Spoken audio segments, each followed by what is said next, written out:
Hello and welcome back to the Brightening Barrow podcast. In this week, we're going to be focusing on the reopening of schools. So, what measures are your schools, sixth forms? What measures do you know of that they're taking place? No, that doesn't make sense. What Try again. measures do you know of? What? God's sake. What measures do you know of that your schools are taking? Yes, that one. I'll say it. Oh, right, yeah. Right. So what measures do we know of that schools and sixth forms and the like are taking? They've got temperature scanners when you come in the building to make sure you don't have fever-like symptoms. You have to wear masks, which is pretty mandatory right now. Yeah. One-way systems around the building, so people aren't too close together. Yeah. What a place to do that. Keeping to one side of corridors, things like that. But that tends to be your general precautions that have been put in place for the safety of both the pupils and the staff.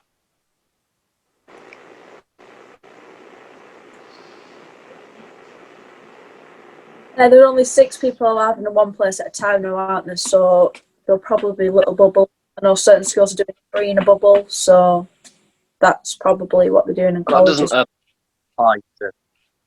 doesn't apply to schools. What doesn't? The 6 people. From the 14th of September, indoor and Yeah. outdoor gatherings will be limited to 6 people, but there are some exceptions, and one of those exceptions is schools.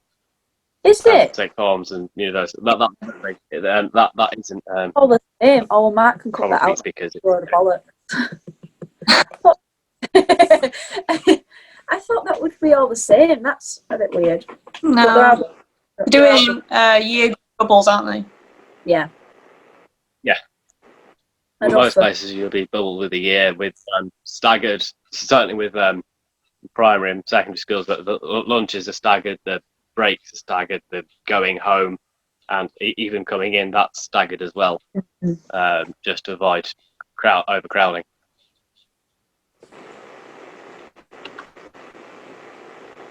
Is there any more that the schools could be doing, do we think? Is this the right thing? Have they done enough? Are they doing too much?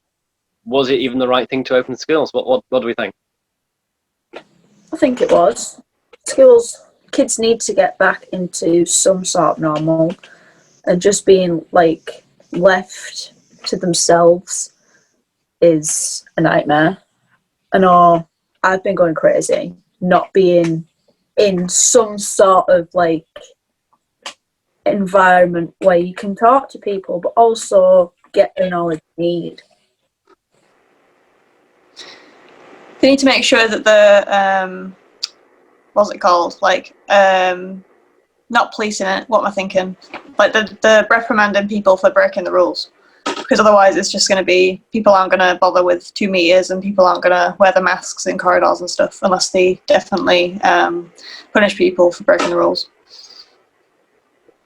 Yeah, there's no point in having rules if they're not reinforced. Otherwise, well, they're not rules. They're suggestions, but these are rules that need to be followed for yours and everyone else's safety.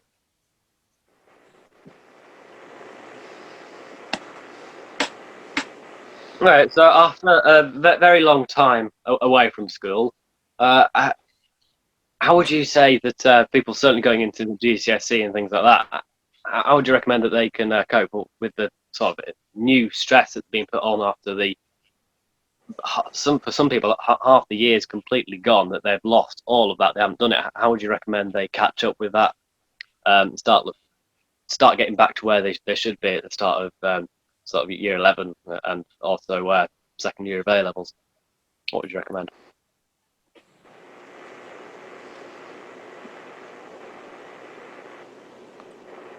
Definitely certain websites that can help with like revising, getting back up to a standard where they would need to be to go into like the next level.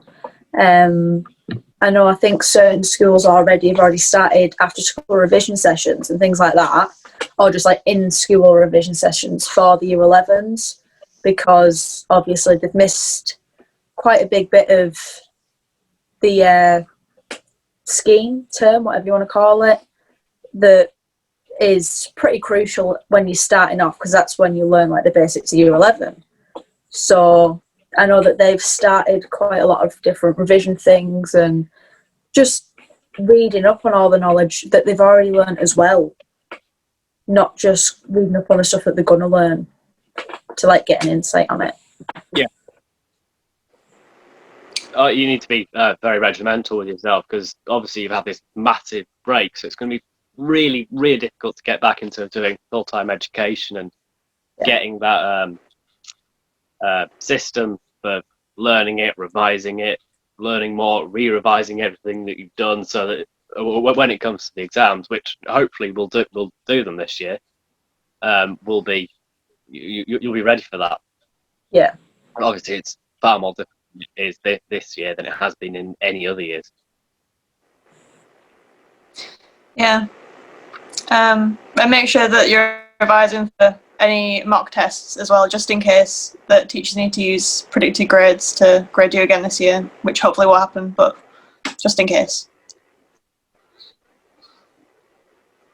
Yeah, it's always been said that mocks aren't necessarily that important, but well, they really are important. If something happens like pandemic again, your mocks are important, whether you think it or not. So definitely focus on those as much as you would for your GCSEs, if not more, because I think they're meant to be harder than your GCSEs, so that you're prepared for what it's going to be like.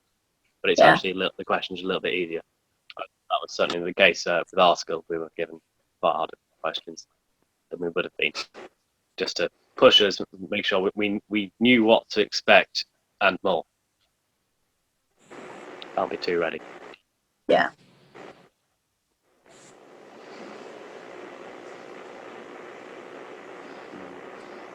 I have a question for you guys. Did you have mocks?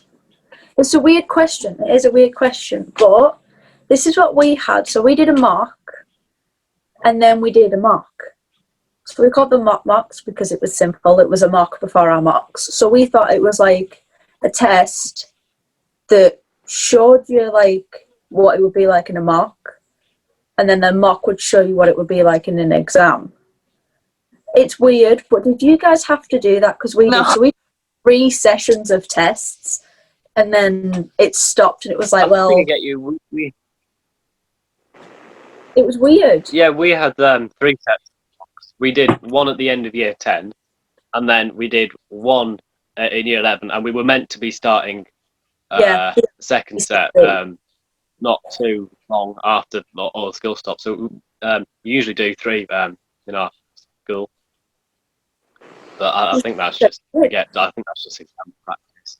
It's the what we do in year 11 that counts more than the ones that we did in year 10 anyway. Yeah. I think. That was just my question. So,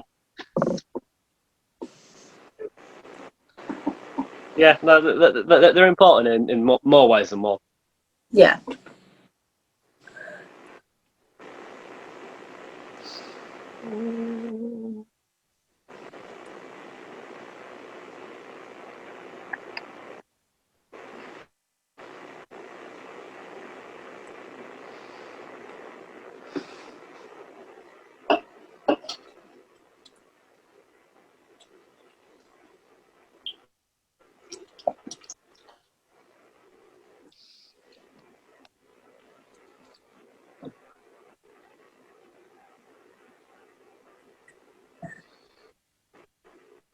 When you were preparing for your GCSEs, which obviously we didn't do, what sort of techniques were you using revision-wise?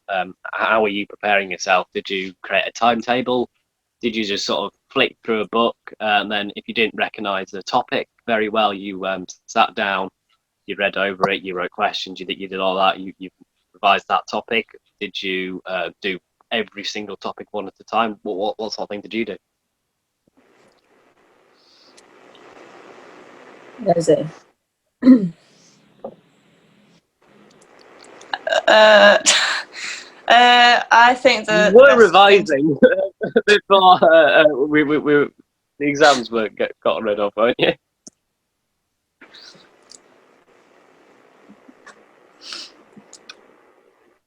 What? You were revising before in that sort of weren't you? No. Before the exam. Oh, great. Make something up. Terrible role model. I don't revise though. Quick little break of the podcast. I don't revise because if I revise, I get it all wrong. It's like I've used all my revision, so I just give up. I'll make something up. Right. Yes, do that. Start. Maybe do something. Anything. Maisie, you go first. Go. All right. I think that the best way to revise is going through your book, and then if you don't think you know something very well, you should write out on a piece of paper everything you can remember about that topic, and then afterwards go back through the book and write in everything you've forgotten, and maybe like write down in like green pen or something like how you could improve remembering things. It's colour code. We were told that in film we did that for a couple of them. So, I found that very effective as well, yeah. Yeah. Colour coding things help as well, like sticky notes, different colours. That was mainly what I did, like making timetables of when I was going to do what and how it was going to be done, how long. And it was like this big timetable. And it actually had everything on it, but it was all colour coded, different sticky notes everywhere. But it's just a good thing to like, you're walking through your house and I don't know, you like close your door at the end of the day and there's just a big sticky note that says like, revise for English, this subject. It's a good reminder. Yeah, It's incentive. Yeah. It's see it and you think, great, I've got to revise, but you've got to do it. Yeah, well, when I was doing it, I had trouble remembering equations, so I'd write them down, write out what they were used for, how to use them, and I'd just get my parents to randomly ask me what the quadratic formula was or something, and then if I couldn't get it right, I had to go back, re-look at it, what is it, how to use it, that sort of thing, until I got it right every time.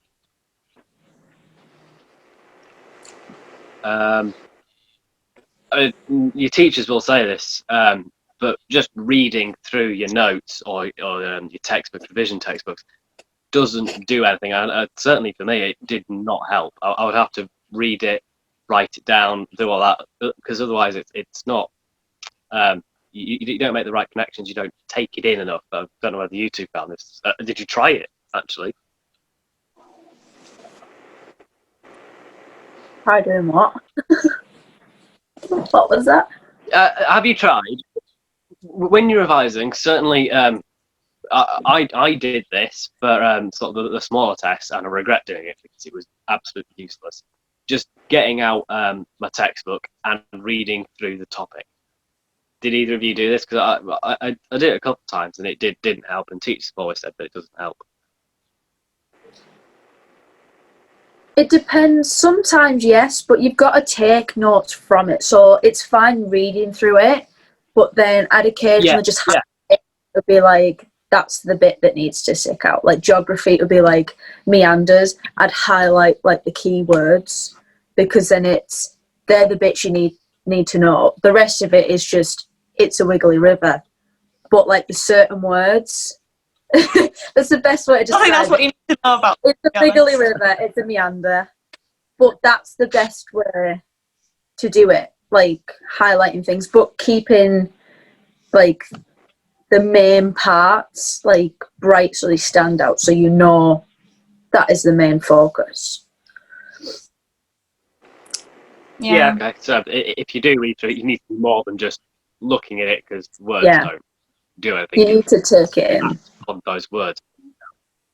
I mean, there's nothing wrong with reading it, as you said, but you need to do something more.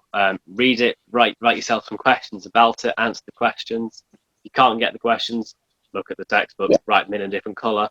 Keep doing that. Eventually, you should. If you can't answer a question, then you doesn't matter. Cut that bit out. That bit out there if you get a question wrong. Yeah. Read it through. write questions on it, answer the questions. If you don't understand it, then look back at the textbook. That should work definitely.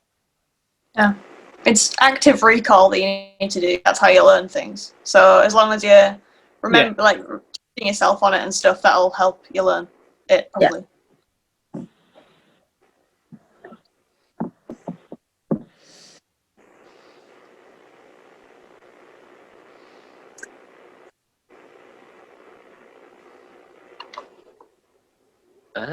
What else have we got? Keeping in the topic of the revisions and starting again, break times and things like that. So your time away from working, because it's something that I think a lot of people do, especially like the higher predicted kids, or the low predicted kids. It doesn't really matter which one you are, but it will. You start revising and you just keep going and you keep going, and you could start at like 6, and before you know it, you're still up at like 1, 2 in the morning because you're just revising. You need to stop, take a breather, because you're just cramming it all in and it's not going to work. You got your mind. You can only revise for a certain amount of time before you have to break. I think it's a couple of hours you can do at the max before you just don't take anything in. That's nothing to do with it is. It's the fact that the human brain just can't cope with that amount of information being put into you constantly. You can't. Physically impossible. I mean, some people who have an eidetic memory could do that sort of thing, but that doesn't work. You need to take a break. It sounds ridiculous, but if you don't revise properly, basically. So by not revising occasionally, you're revising really well. Yeah. Sounds a bit counterintuitive, but yeah, definitely do that. Yeah. And it'll be bad for your mental health as well if you're just revising all the time. So. Oh yeah.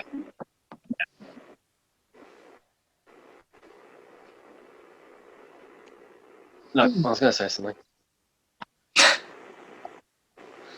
Mine's gone. What would you say about if you've got a bit of spare time? You've done a lot of revision. You're pretty good with the topics that you're doing, whatever level you're at, whether that be A level, degree level, or GCSE. Is it worth looking at the higher level if you were planning to do that? So I know I did it during when we first came off. I was looking at higher level than I've already done physics, so I've looked at degree and A level stuff.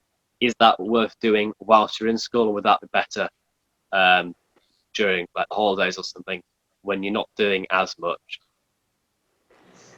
Or just don't do it? That's definitely better during the holidays. What do you think about looking?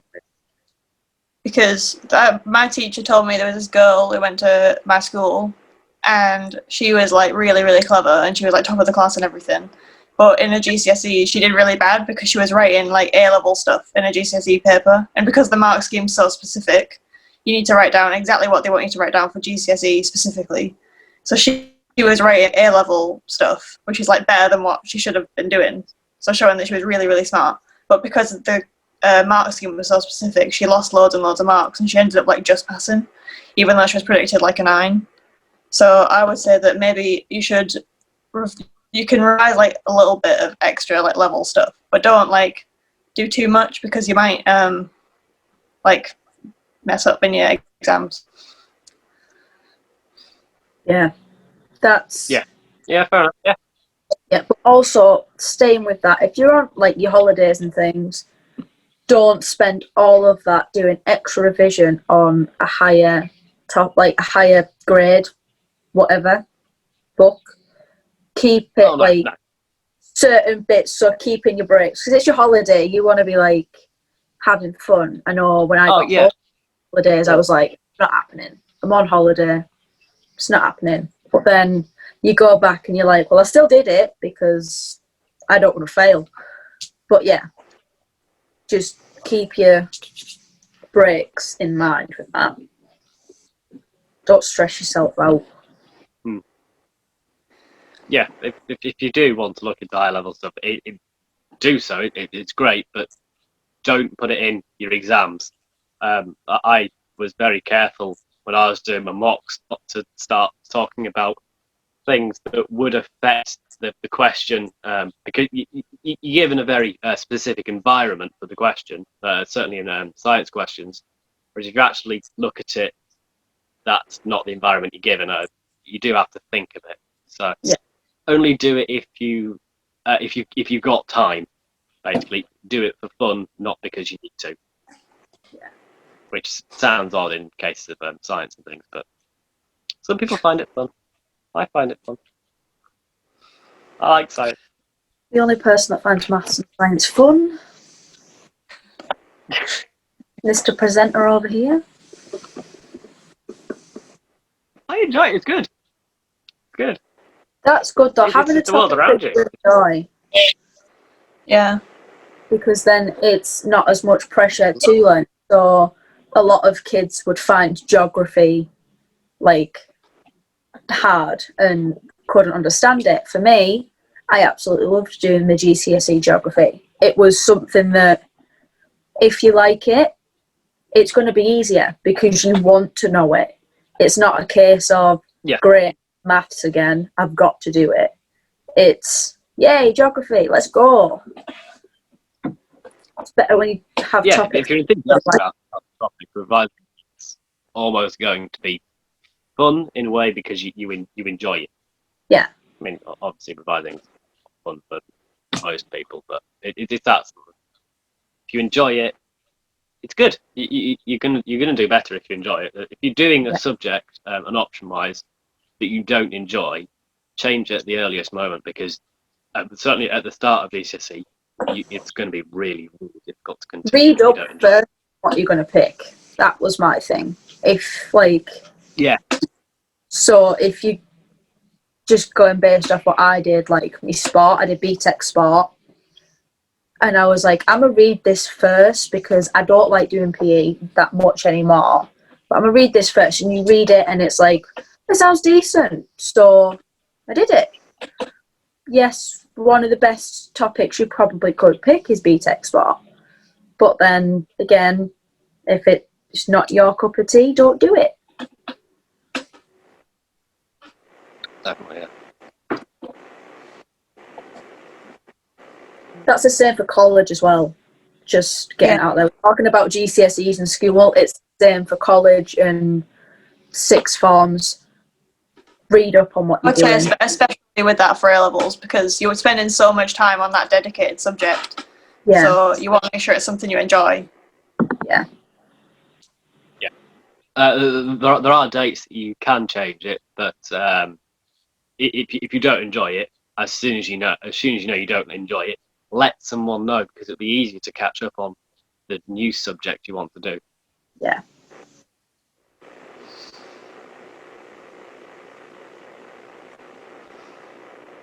Going off from school, well, we're still on the school topic, but our ways to keep, what would be the word? I don't want to use bright. How would be the ways to keep bright with getting back into the schools, starting the new schools, starting the colleges, like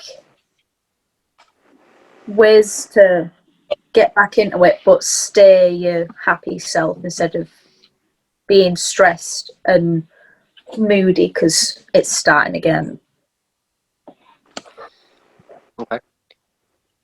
I'd suggest going with some sort of ultimate plan where you want to be doing. So if you want to be doing an hour a day per subject, then that's up to you. If that's where you want to end up revision wise, or schoolwork, or anything, if you want, that's where you want to end up, aim for it, but start doing less. So I would work gradually up to where you need to be to do it. So for A-levels, they say 5 hours per subject extra.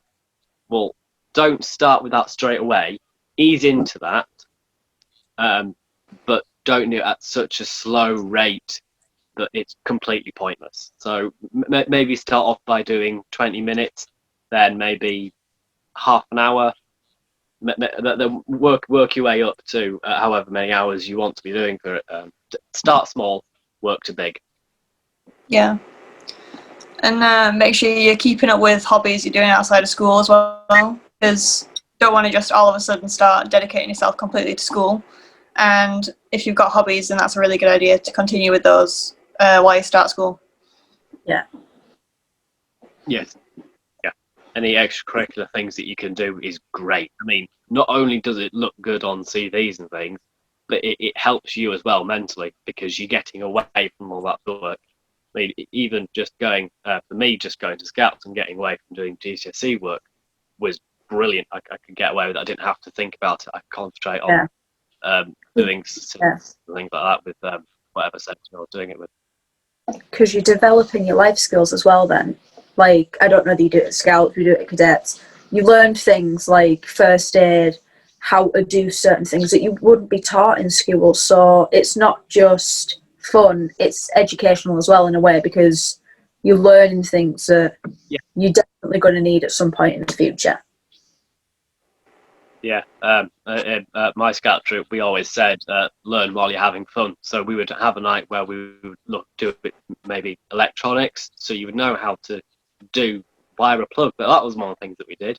But we did other things, like we turned knowing electrical components like resistors and things like that into a game. That sort of thing's really useful. Yeah. Some people, it's not. That's not what they want to do. But definitely, any extracurricular activities you can do, it will help in one way or another with life skills and your mental well-being. It will help. Yeah, they're the main ones, aren't they? The Scouts, the Guides, the Cubs. Is it? I don't know what age group they are. Cubs is like really little. Younger, right? So ignore Scouting branch. So the Scouts, the covers Beavers, Cubs, Scouts, Explorers, Network, Leaders, all that is just under Scouting, because it's Cub Scouts, things like that. Yeah, right. So it's Guides, Scouts, Cadets. They're the main ones that were probably the best, because obviously you're of the clubs, but from experience with us lot, I think they're the ones you need to get yourself to. Yeah, certainly for life skills, you're taught all sorts of things. Yeah, it's also having people outside of school. I noticed that because no one from my school goes to cadets with me, apart from like one lass. So having a new group of friends that's not in your friendship group at school is a hell of a lot less pressure and stress. They basically don't know anything about what happens at school.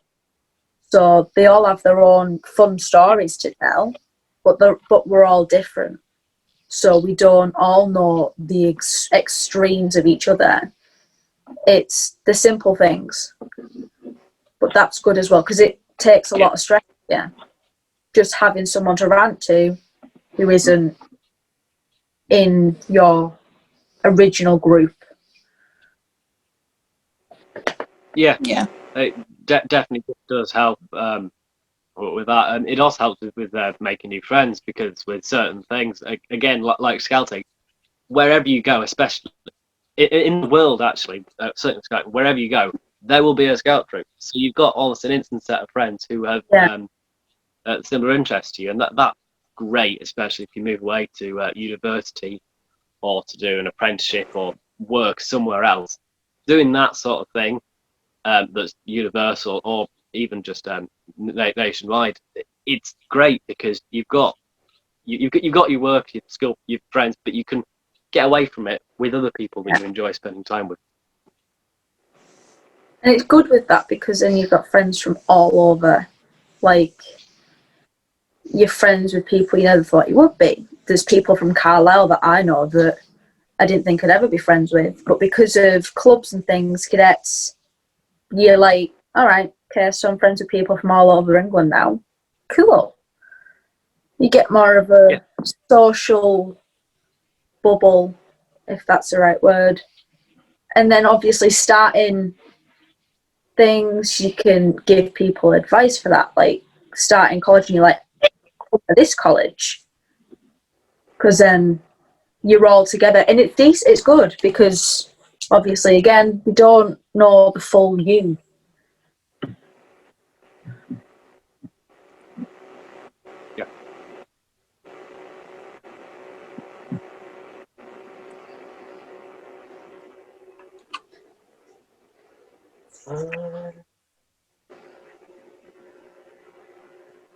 Next topic.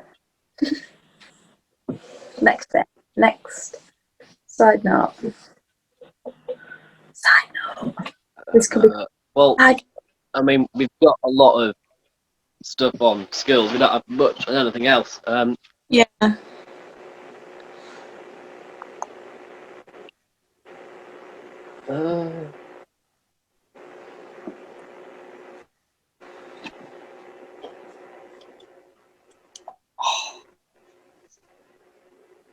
I mean, we could always just do a quick thing, do a bit of a safety thing on things changing on the 14th. On the what? 14th September, that's when the rule of six, I would call it for now. Oh. Nice start, Paul. That's when that comes in. What? That's when I start college.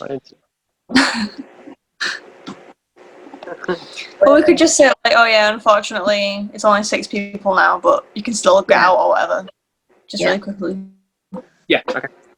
We needed the side note yeah, okay, first. so we'll We've already done the side note. do and Oh yeah, we did. Yeah. 1 second. Hang on. most of this is like It's bloopers. Been there for an hour. I need to check if it's still recorded. Ow! it It is is still it recording. is, it says recording. Thank God. See, just tell me. I'm wearing extremely male clothes and it's really warm. I'm on my job. Right, okay. Yeah, you're welcome. I'll tell you that. I need to get my notes up. Hang on. No, wrong. Oh, I need to make a thumbnail. Okay. Oh, you got time yet? Yeah, I know. Right. You and just say it quickly and then we'll send this section off to Mark and then we'll move on to the next bit. Yeah. Go on. You and you can do it. I found it great being able to get out and do so much more. But because of this, there's been an increase in COVID cases. So from the 14th of September, it's going to be reduced to 6 people inside and outside social gatherings. This won't affect things like schools and that. For more information, you can always check government websites, BBC. They're always very good on that sort of thing. But despite the reduction of how many people you can meet outside, that doesn't stop you from getting out. Even if it's just with one other person, just get yourself out, do something. I mean, this has been going on for quite a long time, and people are getting out and doing things more now. But still, it's very important that you do it, whether you are doing it or haven't done it. If you haven't done it, get out, even if it's just for a bit of a walk around your small section of town around the block.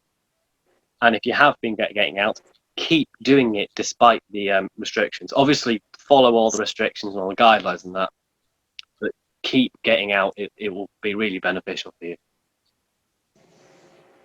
Yeah. Okay. Yeah. Is that it? We're done. Yeah. I'm going to go stand up. Look. You should stand up. Ow. Alright, I'm gonna go and end the thing in. I need to stand up, my legs are aching. That don't work. Right, I'm gonna go and end that and then I'll be back in a second. Okay.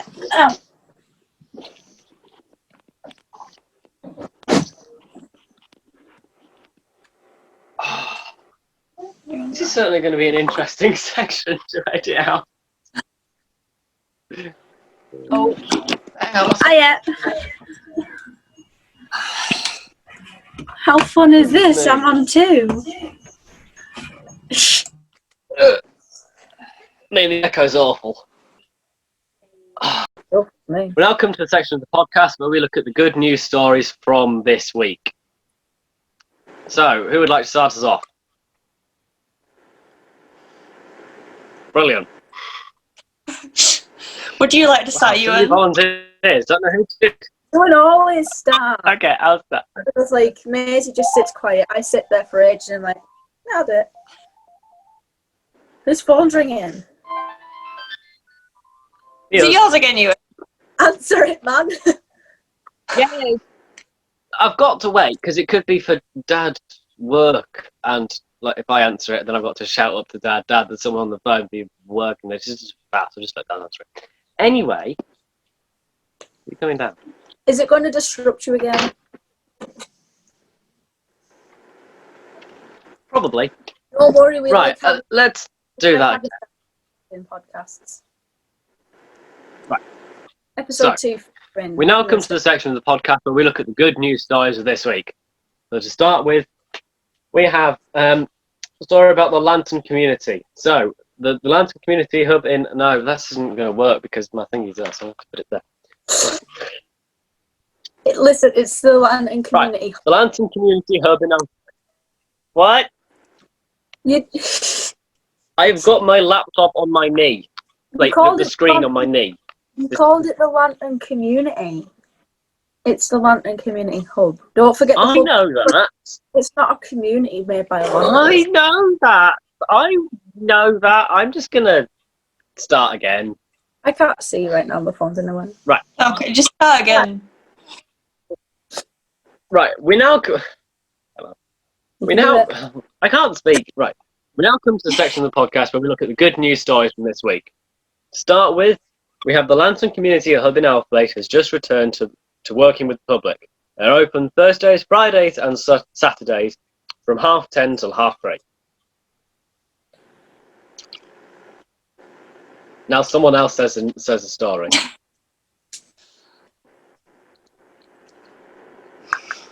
I'll do it. Okay. Oh, I can really say I'll do it. Is he going to have to cut that out? He will. Okay. A fundraising campaign has been launched to send a 30... Hang on. I said send a. It's not send a. Is he 13? I thought he was 3. Yeah. Okay. Ignore me. Oh. So what? Okay, so a fundraising campaign has been launched to send 13-year-old Max Hazelhurst or Hazelhurst? I thought Hazelhurst, but it might be Hazel. I'm dyslexic.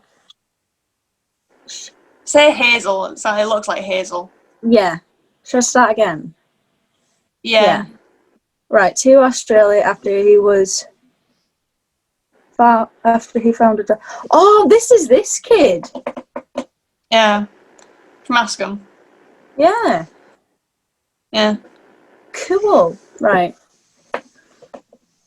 Okay. You've got to pretend that you actually know what's going on before you start reading it. I gathered that. I saw it. They are what? They are trying, does that say? Sorry. Aiming. Sorry, my hand is English. Don't worry about it. Aiming to fund Max's trip to meet Wills. I put Wills is, but I don't know how it, yeah. It would be Wills, not Wills's. Wills's isn't a word. But his last name's Wills, right? So it'd be, because his last name's Wills. Oh, you did it by last names? I thought you did it by first names. Well, you can say William. Oh, right. Well, To that's meet a the really Wills weird family. name, William Wills. No, if you say to raise William. £4,000 to fund my trip to meet the Wills family, Yeah. or to meet William's family, it is. The Wills family is more. Yeah. We know what we're talking about. Oh, and then You I just can wrote say fundraising page. Say you can help by going to the fundraising page. Let's get Max Stars, whatever it is. Okay. Let's get Max Swaz, yeah. Does that need to come across the screen in massive text from the corner? It could on my that. on my old good old Ashton Owen picture. It could just be the website. Well, we could link it in the description. Yes, that would be the better one. Say we'll link it in the description if you want to fundraise. If you want to. Yeah. Okay. Let me get the talc off me. I like playing with talc. It's everywhere. Right. Okay. Stop yawning, Ewan. This is my segment. It's too early. Okay. What are the lines of it? I'm gonna start. Are we ready? Okay. Probably. Maybe. Is there going to be another yawn? When you keep saying yawn, it makes me want to yawn. Should we get it out before we do it? Go on. Have a good yawn. Oh god. Right. A fundraising campaign has been... What? Iwan. What was that? Fundraising campaign has been launched. I said that. See? I did. Right. Shut up. Ready? Yes, I'm ready. Move your laptop. I'm waiting. Your laptop's in the way. Thanks. Are we ready? Let's see if I can do it. Probably can't. Dyslexic fuck. Oh, they've lost the dog. A fundraising campaign has been launched to send 13-year-old Max Hazelhurst to Australia after he found a dog tag belonging to not World War.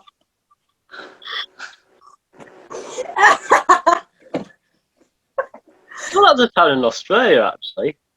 What? I'm going to look now. Well, that's a town in Australia. Also, have a look. What do you mean Australia? He's going to Australia. The guy lived in Australia. Yeah, Ewan. He migrated for some or other, clearly. Ah, okay, almost.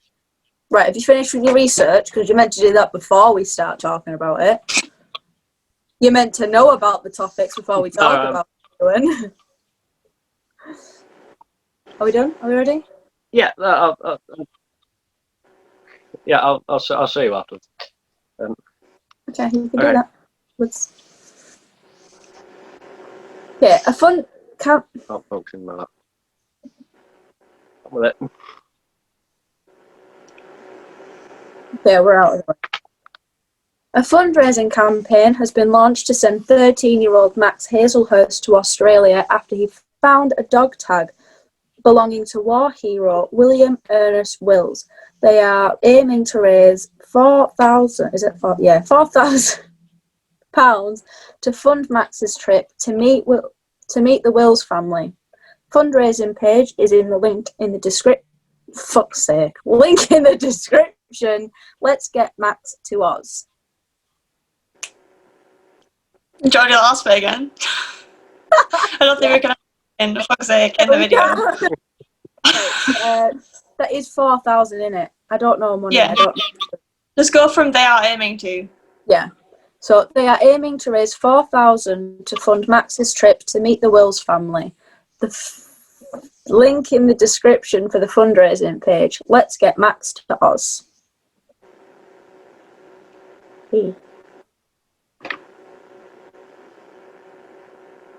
Oh, is it me now? I have to speak. Yeah, because we both done one. Yeah. Yeah, okay. Please insert a good news story here. Okay. Right. Kevin McKenna began using the highly addictive Class A drug heroin when he was just 17. He used it in many other substances as oh no, never mind. He used it in many other substances while struggling with his sexuality. The now 30-year-old has recently overcome his addiction and completed a 3-year course at Lancaster University to become a fully trained nurse. Prominent Coniston businessman has welcomed a government initiative which has named Cumbria one of 5 counties to benefit from a slice of Bill? Oh, 1 million. Sorry. You can do it. This is worse than mine. Read it first, just like in your head, and then afterwards. Know what you're talking about. Read it. Read it earlier. I'll try it It says again. local. Are there any other words you don't know what they say? Right, a slice of 1 million to test local recovery of England's wildlife. Yeah. Yeah. So our pen was running out a little bit, so. Alright, so Cumbria will set up a local nature recovery strategies. Phil Johnston hopes existing conservation areas in the South Lakes will feel the benefits. Phil also set up the Copper Miners Conservation Area in 2018. I have visited this. I think. Oh. I was just trying to work out whether it was somewhere. I thought it was by the picture, but it might not. There's a possibility I've been. I I don't think know. it's in Ulverston, but I don't know because I remembered a hill that was on the wet thingy, but I was trying to remember so I could be like, oh, it's a local place where you can go with your family or whatever. I don't know if it was on that. I I'm not don't going to say that. They can read it. Copper Mines Conservation Area. Get that in your Yeah. head. Because you're going to stutter, aren't you? Ah, thanks for completely ignoring me. Right. Okay. Right. A prominent Coniston businessman has welcomed a government initiative which has named Cumbria one of the 5 counties to benefit from a slice of £1 million to test local recovery of England's wildlife. Cumbria will set up a local nature recovery strategies. Phil Johnson hopes existing conservation areas in the South Lakes will feel its benefits and has also set up the Copper Mines Conservation Area in 2018, which is somewhere we don't know. I've been there, I think.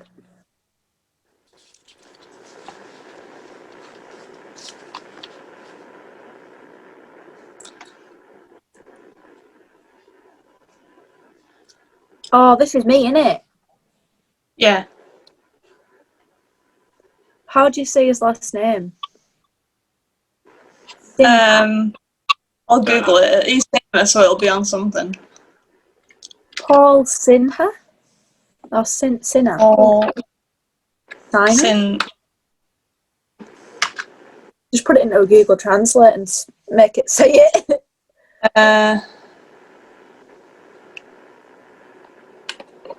I'll see if it comes up here. Hang on. Found an interview with him. I'll see if they say his name. Oh, it's this Oh, he's got guy. Parkinson's disease. That's not very good. Has he? Yeah. Jesus. How to pronounce good old Dan Hegarty? Not hot. Jesus Christ. Oh. Quacking. Oh, quaking. Quacking. I thought you said quacking. Wait, no. Yeah, no. No, quaking grass, not quacking. How to pronounce names.com. Good old websites that teach me. Da, da, da, da, da, da. Oh, I found it. Hang on. It's literally just Sinha.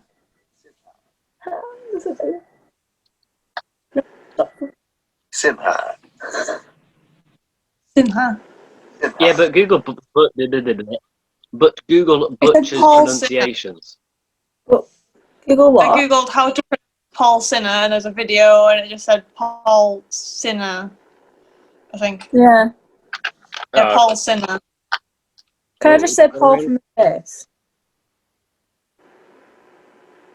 Well, yeah. I guess you could just say Paul from the Chase. One of the chasers from the Chase is coming to Cumbria. I watched that a lot, actually. It's quite fun. Me and my granddad do it all the time when we win. Right. So I'm just saying Paul, star of the Chase. Maybe one of the chasers from the hit TV show The Chase, Paul, is coming to Cumbria or something like that. It's not a hit TV show. Trust me. Well, no, but you know what I mean. TV show. Something they put on when they've got. Make what's there, make it up, make the rest up. Yeah. I'm just going to say star of the show Chase. Easy. Yeah.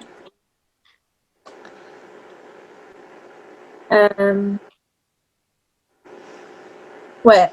So one of the chasers from this show, The Chase, Paul, is coming to Cumbria to hold a giant quiz in September at this year's Taste Cumbria weekend. Yeah. That's a taste. It does say Taste. I don't know what a Taste Cumbria weekend is, but I assume it's something. Is it just what it was said? I think it's a food festival. That's what it said in the article. Local food. Really? You want to say what local food is from Cumbria? Just like all your beef and stuff, wasn't it? Pot pies. My uncle makes them mean pot pies. Right. So, star of the chase. No, one of the chasers from the show The Chase. Sounds a bit weird, doesn't it? Yeah. Just say his name. Doesn't matter if you butcher I it. get people like backlash. Say- No one listen because I can't say his name right. Paul from The Chase. Well, no, Yeah, that actually, the works. chase is not Just allowed to say be named. Yeah, they've all got names. People know who he is. Yeah. I'm not saying Paul- what's the name then? in it like that. I'm looking it up. The chase. That's something like it's Chinese. I want to say it's like Chinese, Japanese, something like that. I have Innit? absolutely no idea. He's a comedian. Is he? Yeah, I can't say that. Oh no, that's his actual name. The Cinnamon. Probably because his last name is Sinner. What? Well, his last Probably- name is Sinner, so. Oh yeah. So I just said the Cinnamon Paul from The Chase is coming to Cumbria for a big quiz in September at the Cumbria Yeah. Chase. Okay, so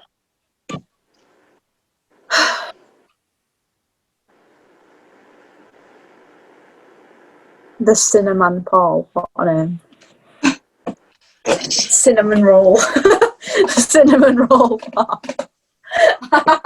Probably not the best thing to say. Put a shiny forehead, man. Okay, so Yeah, I don't say that. right. The Chase star, the Cinnamon Paul. Yeah. Or star of the Chase, the Cinnamon. Maybe say Paul, also Whatever sounds right. Cinnamon from the chase. Paul, aka the Cinnamon. Yeah. Alright. Yeah, that works. Okay. I need to move this chair because it's squeaky. It's heavy as well. Oh, it's a chair. Okay, so. Ugh. It's like, it tastes like singed hair and talc. Okay. So much pressure, guys. Just to get a name right. Okay. Yeah. Right, come on, no pressure.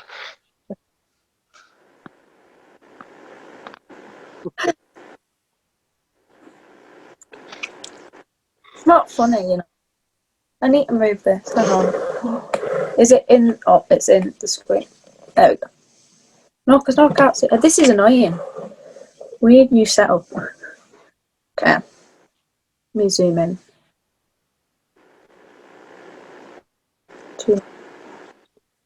Okay. Start of the Chase, Paul, aka the Cinnamon, will be coming to Cumbria to host a giant quiz in September at this year's Taste Cumbria weekend. Don't all clap at once. So right, Chelsea one's now, I guess. Yeah. Um. Now I need to find all of the bloody things. There. Yeah. Right. Oh, wait, hang on. No, they're on the other thing in the WhatsApp now, aren't they? Yeah. And there's 3, so that Yeah. works.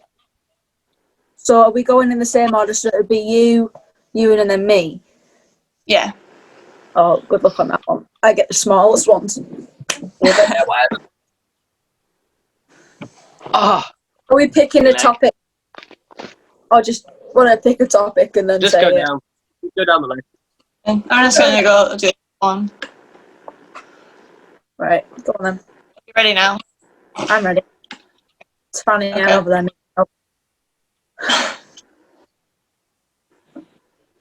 Partners of pregnant women are allowed into scans around hospitals in Barrow, Kendal, Morecambe, and Lancaster. Weatherspoons is to extend the Eat Out to Help Out scheme with as they say, prices cheaper than McDonald's. And the outdoor cinema is to head to Barrow in September. We did it.